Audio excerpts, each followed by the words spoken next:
बिस्मिल्लाहिर्रहमानिर्रहीम। नाज़रीन, आपको एक दफ़ा फिर प्रोग्राम रमज़ान हमारे साथ में खुशामदीद कहता हूँ।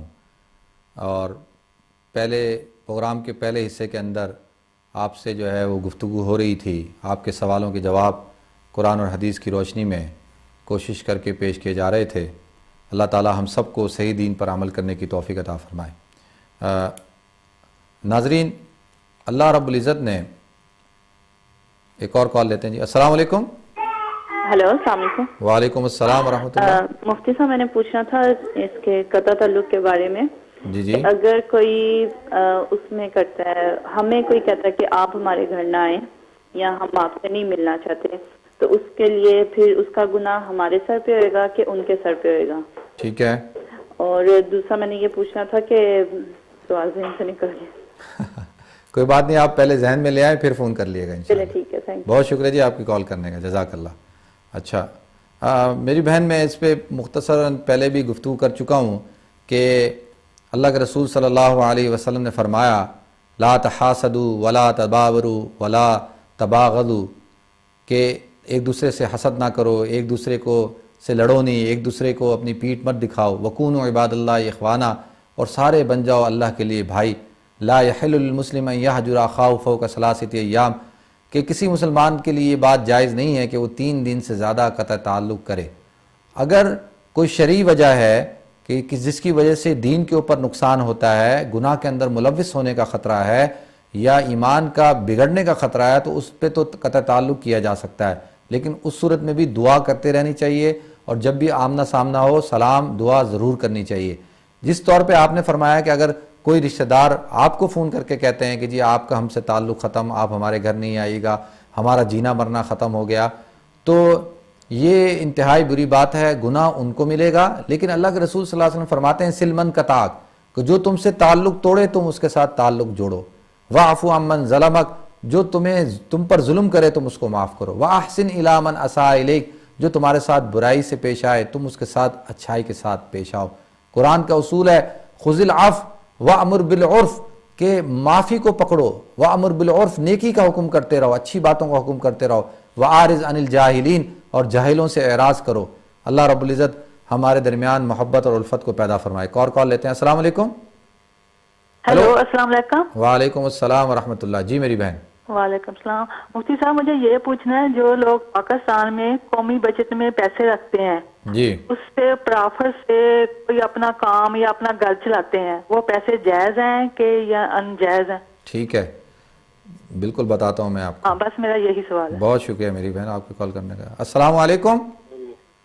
अस्सलाम वालेकुम। हेलो, वालेकुम अस्सलाम व रहमतुल्लाहि व बरकातहू। जी मेरे भाई। जी, मैं ताहिर बात कर रहा हूँ मैनचेस्टर से। जी ताहिर भाई, खैरियत से हैं आप? ठीक हैं जी। जी फरमाएं। जी, मैं एक सवाल पूछना चाह रहा था सर, ये रोजों के बारे में। जी जी। कि ये रोजों में टूथपेस्ट करना जायज है कि ना जायज है? अच्छा, बिल्कुल। और आप बताएं, कोई और सवाल है आपका? ये इसके अलावा ये मेरी मिसेस पूछना चाह रही है आपसे सवाल। पूछें। जी जी। अस्सलाम वालेकुम। वालेकुम अस्सलाम व रहमतुल्लाहि व बरकातहू। जी मेरी, आपका ठीक है? अल्हम्दुलिल्लाह, अल्लाह का बड़ा शुक्र है, करम अल्लाह का। आप सुनाएं, ठीक है आप? मैं आपसे ये पूछना चाह रही थी कि ये जो 26वीं 27वीं का जो रोजा है, इसमें क्या इबादत की जाए और किस चीज की, क्या कहते हैं, वो विर्द किया जाए, किसकी अहमियत है ज्यादा? ठीक है, 27वीं की आप पूछ रहे हैं?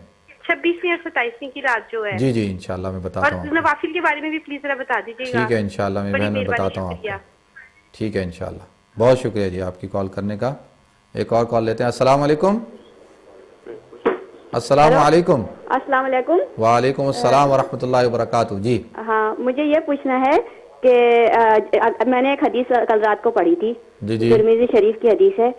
उसमें लिखा था कि अगर जिसके दिल में जर्रा बराबर भी तकब्बुर होगा वो जन्नत में नहीं जा सकता। बिल्कुल। और जिसके दिल में राई के दाने के बराबर ईमान होगा वो दोज़ख में नहीं जा सकता। जी बिल्कुल। तो यही है हदीस, सही हदीस है ये? जी जी बिल्कुल तो सही। फिर मेरा बेटा मुझसे कह रहा है, अम्मी फिर हम लोगों के दिल में राई के बराबर तो ईमान होगा ना, तो इसका मतलब है हम लोग जन्नत में जाएंगे। और हम लोग तो रोजाना इतना गुरूर करते हैं कि एक बात पे, तो हम लोग कहाँ जाएंगे?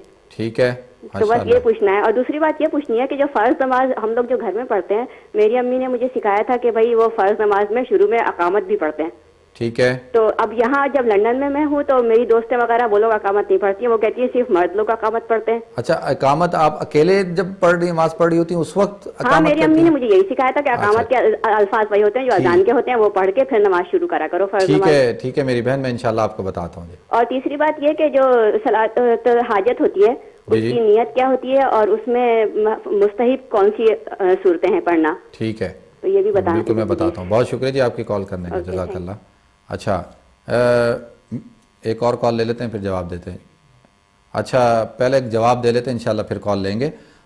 मेरी बहन ने सवाल पूछा है कि पाकिस्तान के अंदर, देखें पाकिस्तान हो या दुनिया का कोई भी मुल्क हो, जब आप किसी भी इंस्टीट्यूशन जो होता है, जो फाइनेंशियल इंस्टीट्यूशन होता है, जैसे बैंक हो गए या मालियाती इदारे हो गए या गवर्नमेंट के इदारे हो गए, तो हर उस इदारे के अंदर जब आप अपने पैसों को फिक्स रखवाते हैं तो अगर वो फिक्स्ड आपके साथ मुनाफा तय कर लेते हैं और कहते हैं कि जी आपने 1 लाख रुपए रखवाया, हम महीने के आपको 1000 रुपये देंगे, फिक्स कर लिया उसको, और जो है वो फिर उसको भी सूद पे आगे चला देते हैं, वो उससे 1100 रुपये लेते हैं, 1000 आपको देते हैं, 100 जेब में रखते हैं। तो ये बैंकिंग सिस्टम दुनिया के अंदर इसी तरीके से चलता है, सूद दर सूद।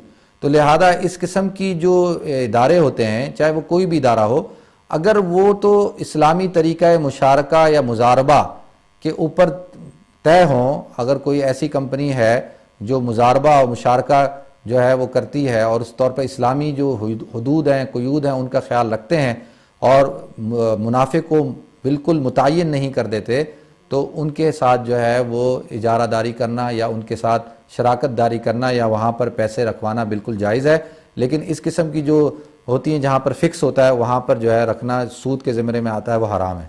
इसी तरीके से मेरे भाई ताहिर भाई ने सवाल पूछा है कि रोज़े की हालत में टूथपेस्ट की जा सकती है। मेरे भाई, रोज़े की हालत के अंदर मिसवाक करने के बहुत ज़्यादा फ़ज़ाइल हैं, मिसवाक करनी चाहिए। टूथपेस्ट के अंदर जो है वो फ्लेवर होता है, टूथपेस्ट करने से रोज़ा नहीं टूटता, इस बात को जहन में रखें। रोज़ा जब टूटेगा जब टूथपेस्ट को आप हलक से नीचे अंदर ले जाएं या उसका जो फ्लेवर होता है, पानी होता है, वो कुल्ली के ज़रिए अगर आपके हलक से अंदर चला गया तो रोज़ा टूट जाएगा। लेकिन उलमा टूथपेस्ट के इस्तेमाल को मना फरमाते हैं, मकरूह लिखते हैं। अगर किसी ने कर लिया उसका रोज़ा नहीं टूटेगा, लेकिन रोज़े के अंदर कराहत होती है। बेहतर यह है कि मिसवाक कर ली जाए, और अगर ज़्यादा परेशानी है तो खाली ब्रश लेके उसको मार लिया जाए, क्योंकि हदीस में आता है खलूफ़ फ़मिस्साइम अत्यबु इंदल्लाहि मिन रिहिल मिस्क, कि अल्लाह रब्बुल इज़्ज़त को रोज़ेदारों की मुंह की जो बदबू है वो मिस्क से ज़्यादा पसंद है। तो ये तो अल्लाह की तरफ से अल्लाह रब्बुल इज़्ज़त इसको पसंद भी फरमाते हैं। इसी तरीके से मेरी बहन ने सवाल पूछा है कि 26वीं और 27वीं रात को जो है कोई ख़ास इबादत। देखें, इबादत जो है वो क्या है? इबादत एक तो होता है बदनी इबादत, बदनी इबादत होती है नमाज। सबसे बेहतर इबादत जो है वो नमाज का पढ़ना है, और सबसे बेहतर कुरान पढ़ना नफिलों के अंदर। अगर किसी को कुरान की सूरतें याद हैं तो नफिलों के अंदर पढ़े, बाकी जो है वो कुरान देख कर पढ़ सकता है, तिलावत कर सकता है, जिक्र अस्कार कर सकता है, नवाफिल पढ़ सकता है, तस्बीहात पढ़ सकता है, अच्छी बातें कर सकता है, अहादीस पढ़ सकता है, दर्स कर सकता है, दर्स सुन सकता है। ये सारी चीज़ें इबादत हैं। तो ख़ास कोई अल्लाह के रसूल सल्लल्लाहु अलैहि वसल्लम ने कोई ख़ास इबादत मुकर्रर नहीं फरमाई कि आप तहज्जुद पढ़ें। तहज्जुद अल्लाह के रसूल सल्लल्लाहु अलैहि वसल्लम बड़े एहतमाम से पढ़ा करते थे। तहज्जुद पढ़ें, ज़िक्र अस्कार करें, तिलावत करें, ये सारी जो है वह इबादत है, और ये सभी अल्लाह के रसूल सल्लल्लाहु अलैहि वसल्लम की बताई हुई हैं। इसी तरीके से मेरी एक बहन ने सवाल पूछा है कि जिसके दिल के अंदर जो है वो ज़र्रा बराबर भी किब्र होगा, वो जन्नत के अंदर दाखिल नहीं होगा। मेरी बहन, ये बात बिल्कुल सही है कि अल्लाह के रसूल सल्लल्लाहु अलैहि वसल्लम ने फरमाया कि किब्र, असल में किब्र क्या चीज़ है? किब्र है अपने आप को कुछ समझना, और अल्लाह रब्बुल इज़्ज़त कहते हैं अल किब्रिया व रिदाई, किब्र जो है बढ़ाई जो है वो मेरी चादर है, और जो शख्स उसके अंदर से कोई हिस्सा लेता है तो लिहाजा वो मेरे मुकाबले में खड़ा होता है।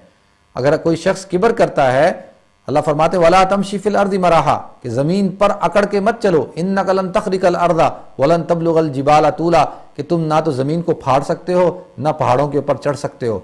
तो आदमी को आज़ी इख्तियार करना चाहिए। अल्लाह को आज़ी पसंद है, अल्लाह को किब्र पसंद नहीं है, और किब्र जो है वो नापसंद है अल्लाह को सबसे ज़्यादा।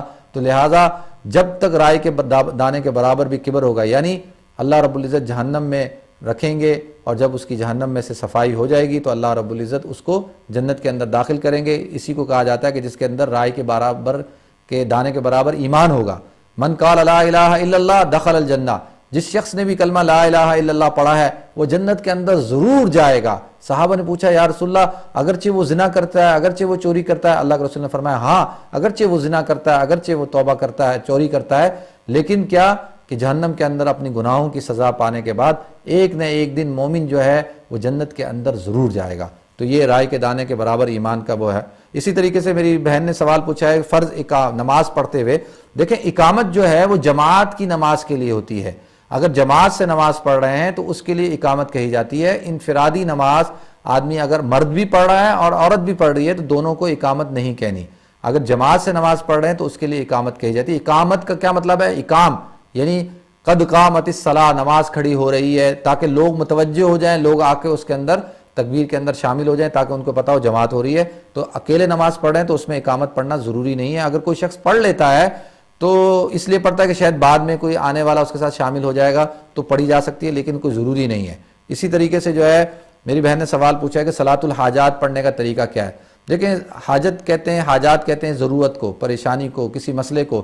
तो आदमी जो है वो 2 रकात नमाज पढ़े, पहले वज़ू करे अच्छी तरीके से, फिर 2 रकात नमाज पढ़े। नमाज पढ़ने के बाद अल्लाह रब्बुल इज़्ज़त से दुआ मांगेगा, अल्लाह इस नमाज की बरकत से मेरी फ़लानी परेशानी को हल कर दे। आता है कि जो शख्स नमाज पढ़ने के बाद सुबहानल्लाहि रब्बिल अर्शिल अज़ीम, अल्हम्दुलिल्लाहि रब्बिल आलमीन, अल्लाहुम्मा इन्ना नसअलुका मूजिबाति रहमतिक व अज़ाइम मग़फ़िरतिक वल गनीमत मिन कुल्लि बिर व सलामत मिन कुल्लि इस्म ला तदा लना ज़म्बन इल्ला गफ़रता वला हम्मन इल्ला फ़र्रजता वला दैनन इल्ला क़ज़ैता वला हाजतन हिया लका रिज़न इल्ला क़ज़ैता व अद्दैता या अरहमर राहिमीन। ये दुआ पढ़ ले, इसको कहते हैं ये हाजात की दुआ है। तो अल्लाह रब्बुल इज़्ज़त उसकी तमाम की तमाम जायज़ शरई दुनियावी ज़रूरियत को और हाजतों को अल्लाह पूरा फरमाते हैं। अल्लाह ताला हम सबको सही तौर पर कुरान और हदीस पर, शरीयत इस्लामिया पे अमल करने की तौफीक अता फरमाए। नाज़रीन, प्रोग्राम का इख्तिताम हुआ जाता है। आप हमारे साथ दुआ के अंदर शामिल हो जाएं। अल्लाह ताला हम सबको अमल करने की तौफीक अता फरमाए।